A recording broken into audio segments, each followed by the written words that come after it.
Hello and welcome to Brimwood Farm. It's Monday Magic Time, which is my weekly video finding some positivity from Mother Nature. Now, you all know that I've had eggs in the incubator, so there's only one thing that this week's Monday Magic could be about, and that is Barry's babies.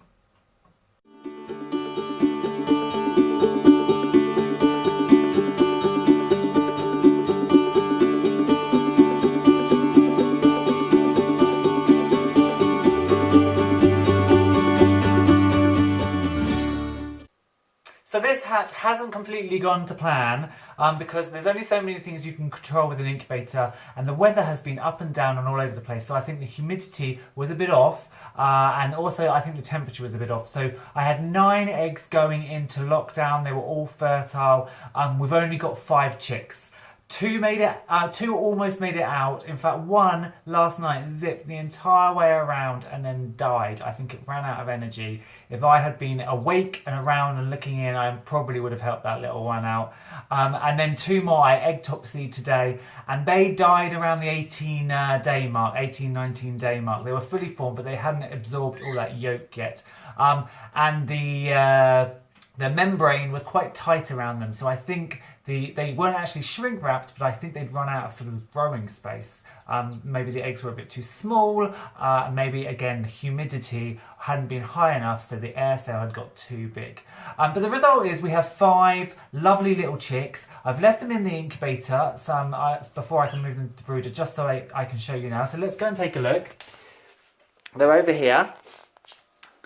So these are the quail eggs, and these are Barry's babies. We're actually going to open it up. I have cleaned the brooder out already, the incubator out already, so we can actually open this up. If I can open it up. Here we go. Here are Barry's babies. Hello, little guys. So there are 5 chicks, although the 5th is hiding back there. We go. 5 lovely little silky chicks. You can see that 4 of them have the normal silky head. And then we have this little one here. I'm just going to shut the incubator, keep them warm. And then we have this little one who has the funny head crest. Now, some people love this this head crest, this protrusion, because it actually makes the silky head crest larger. It's a very common feature with Poland chicks because that's where they get their big heads from. With silkies, I don't really like it as much because the problem is with this, their little brain pops up into that strange skull, and so they can be at risk of brain damage quite easily with knocks and things. So I probably won't breed from this chick because I don't want that trait to be carried on through to the other chickens. In the Polands it's fine because that's a natural thing, but with the silkies where you don't have to have this this sort of extended blown up brain, I don't really want to keep it. So this one, if it's a boy, obviously we'll be eating it. If it's a girl, I won't use her for breeding, no matter her colour. And she'll just go into the layers flock and be a nice little pet. Let's open the incubator again. And then the rest all look fine. Now you can see that there is some marking. So this could be ginger marking on these chicks.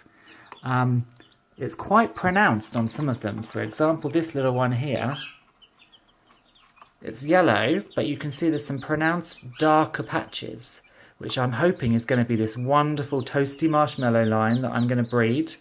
And then, so these 5, we're going to see what happens in terms of their sexes, and then hopefully we'll have loads of pullets. And then I'm going to choose the best pullets to breed back to Barry next year. So it's line breeding, so you can breed some daughter to father for a couple of generations before you need to start bringing in new blood. So I'll breed these back to Barry, only the best ones of course. You can see here this has got quite a lot of lovely little colour. Aren't they cute? Oh, babies. I know, we're going to go to the brooder in a minute. But these are all really, really healthy. And although those 2, you know, they were unzipping and they were almost out and then they died, in some ways it's a good thing because you only want to breed from the best chickens. If they were going to be pets, I'm going to pop these back in there. If they were going to be pet chickens, then it wouldn't have mattered so much about maybe helping them out. But I do believe kind of like if they get out by themselves and they're happy and they're healthy and they're strong and they're virile, and that's what you want from breeding stock.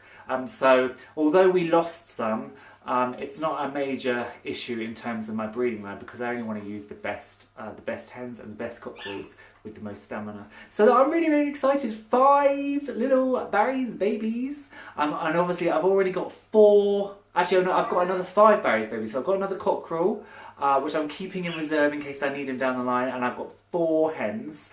So hopefully we'll have a few more hens. I'd like to have maybe 6 or 7 hens to choose from, and then next year I'll breed him with 3 of those, or two or three of those hens with the best coloration to try and get this toasted marshmallow kind of instilled into their genetics. So it always goes generation after generation after generation. But for now, I'm going to go and take these little guys over to the brooder, where they're going to be with the quail babies for a couple of days, and then I'll separate them out. So that is my Monday motivation today. Mother Nature, helped along by human nature and a few incubator things, has excelled and hatch these lovely, lovely chicks. Have a really, really great Monday. Hope you can get outside, find some inspiration from Mother Nature wherever you are in the world. And if you do, let me know, because I like to find out what's inspiring you guys around the world. But I'm going to go and pop those in the incubator and stop nattering on, and I'll see you all again soon. Bye.